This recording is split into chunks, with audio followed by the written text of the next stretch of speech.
स्वागत है ब्रेक के बाद। रिश्ते बनाना तो बहुत आसान है, पर उसे निभाना बहुत मुश्किल है और इसीलिए जीवन में बहुत कष्ट उठाना भी पड़ता है। यदि किसी के भाग्य में रिश्तों का निभाना ना हो तो कभी उम्मीद पालनी ही नहीं चाहिए। दुख से आप स्वतः बचते चले जाएंगे। रिश्ते टूटने का डर क्या चीज होता है, ये उनसे पूछिए जिनके रिश्ते टूटे हैं। रिश्तों में पनपी असुरक्षा किस चीज को कहते हैं, ये उनसे पूछिए जो रिश्तों में असुरक्षा महसूस करते हैं। कितनी टूटन और डिप्रेशन इसमें होता है, इसलिए ये बहुत महत्वपूर्ण है और हम सबको इसके बारे में बहुत तफसील से जानना चाहिए। रिश्ते जुड़ कैसे जाते हैं, आप यकीन करें या ना करें, ये लेकिन सच है। और अपने गुजरे हुए जीवन को आप इससे मिलाकर भी देख लीजिएगा कि रिश्ते व प्रेम ग्रहों के कारण ही जुड़ते और टूटते हैं। यदि किन्हीं दो व्यक्तियों के ग्रह मिलते हैं तो प्यार होता है, जितने मिलते हैं उतना ही प्यार होता है, और जब नहीं मिलते तो प्यार बिखर जाता है। यदि किसी की, उदाहरण के तौर पर किसी की मिथुन लग्न है या किसी की मिथुन राशि है, तो उसके रिश्ते मेष, वृश्चिक, कर्क, धनु और मीन राशि या लग्न वाले लोगों से बहुत मधुर नहीं होंगे, लेकिन बस लिपते चले जाएंगे। यदि किसी की राशि कर्क है, जन्म राशि या जन्म लग्न कर्क है किसी की, मैं सनसाइन की बात कर रहा हूं, लग्न की बात कर रहा हूं या चंद्र राशि की बात कर रहा हूं, तो कर्क है अगर, तो उसकी सिंह, कर्क व मीन राशियों वालों से स्वतः निभेगी और बहुत अच्छी मिलेगी। बड़ा बड़ा प्रेम होगा, देखते ही अपनापन लगने लगेगा। वृषभ और मीन राशि ऐसे और कर्क राशि के साथ ऐसे घुल मिल जाते हैं जैसे जन्मों के नाते हों। हजार बातें एक दूसरे की बुरी लगती रहेंगी, लेकिन दिल नहीं हटेगा एक दूसरे से। वहीं मेष, वृषभ, तुला व मकर राशि के लोगों में एक दूसरे के प्रति आसानी से प्रेम बन जाएगा, रिश्ते पनप जाएंगे और आसानी से नहीं टूटेंगे। यदि किसी भी व्यक्ति का स्वामी ग्रह बृहस्पति है और बृहस्पति अच्छा है, बुरा नहीं है, तो उसके संबंध मेष, कर्क, सिंह, वृश्चिक और कुंभ राशियों से बहुत अच्छे निभेंगे। एक अजीब सा आकर्षण, आवश्यकता और प्यार इन राशियों के या इन लग्न के लोगों के साथ महसूस करेंगे। जिन व्यक्तियों का सूर्य खराब नहीं होता, ठीक ठीक होगा, और मजबूत हो तो क्या बात है, ठीक ठीक सूर्य वाला व्यक्ति भी मिथुन, कन्या, वृष और तुला राशि के साथ बहुत अच्छे से निभा लेते हैं, संबंध बहुत अच्छे हो जाते हैं।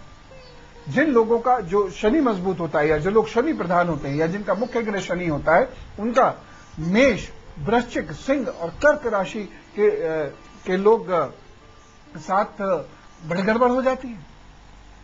जिन लोगों का मुख्य ग्रह शनि होता है तो उनका मेष, वृश्चिक, सिंह और कर्क राशि के लोगों के साथ बड़ी जल्दी से गड़बड़ हो जाती है। रिश्ता आसानी से पनप नहीं पाता, बहुत ज्यादा प्रॉब्लम्स होती हैं। खासतौर से जिनका मुख्य ग्रह शनि है और जिनका मुख्य ग्रह मंगल है, उनके आपस में मिलना बहुत मुश्किल हो जाता है।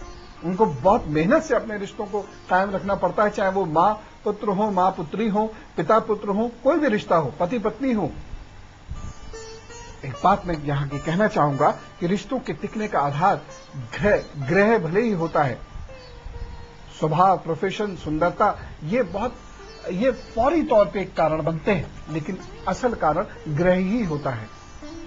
यदि किसी की कुंडली में शनि सर्वाधिक ताकतवर ग्रह है और दूसरे की कुंडली में सर्वाधिक ताकतवर ग्रह मंगल है, तो देखिए दोनों की कभी नहीं बनेगी और वो आपस में लड़ जाएंगे।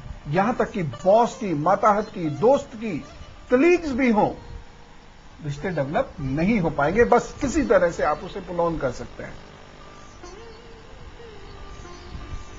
और कहीं कहीं ऐसा होता है कि दोनों के ग्रह, स्वामी ग्रह इस कदर एक दूसरे के साथ होते हैं कि स्टेटस, प्रोफेशन, मेंटालिटी कुछ नहीं मिलता, लेकिन रिश्ते पहली बार मिलते ही बन जाते हैं। और बहुत सारे लोगों के रिश्ते बरसों बरस साथ होने के बावजूद डेवलप नहीं हो पाते।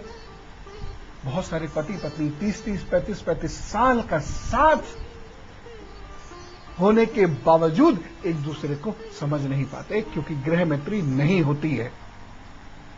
एक दूसरे के प्रति 100% समर्पित नहीं होते इतने वर्षों के बाद भी, क्योंकि वो प्रगाढ़ता विकसित होने ही नहीं देगा ग्रह।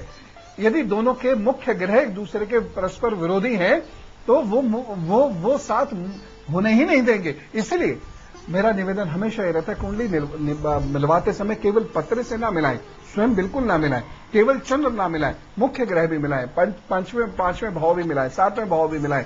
ये एक बहुत गहरा कार्य है कुंडली मिलान करना, जिसमें छोटी से छोटी चीज, जरा से जरा सा बिहेव का नुक्ता भी हम लोग जान सकते हैं, एक दूसरे के साथ संबंध प्रगाढ़ बनाने के लिए जो भी छोटे मोटे उपाय होते हैं वो सब जाने जा सकते हैं यदि कुंडली बहुत गहराई से मिलाई जाए तो। छोटी छोटी बातों पर तर्क वितर्क या बहसबाजी हो जाती है यदि मुख्य ग्रह अलग अलग है तो, और यही बहसबाजी अगर सातवां भाव मजबूत नहीं तो तकरार का रूप धारण करके तलाक तक करवा सकती है। छोटी छोटी बातें तकरार का रूप ले लेती है जो बड़ी बड़ी लड़ाइयों में परिवर्तित हो जाती है। यदि चंद्र बृहस्पति, चंद्र शुक्र या फिर सूर्य बुध के संबंध जैसे लोग एक दूसरे के साथ हों तो एक दूसरे की बुरी बातें भी बर्दाश्त कर लेते हैं। वहीं चंद्र सूर्य, मंगल शनि या बृहस्पति शुक्र वाले ग्रह के योगों के लोग एक दूसरे के साथ हों तो वही बातें जो उधर अच्छी लग रही हैं, निभ रही हैं, यहां बुरी लगेंगी और उन्हीं पर लड़ाई झगड़ा हो जाएगा। जैसे एक उदाहरण में अक्सर देता, 3 लोग हैं, पति पत्नी और बेटा। तो जो बात पति की बुरी लग रही है क्योंकि पति का स्वामी ग्रह कुछ और है, वही बात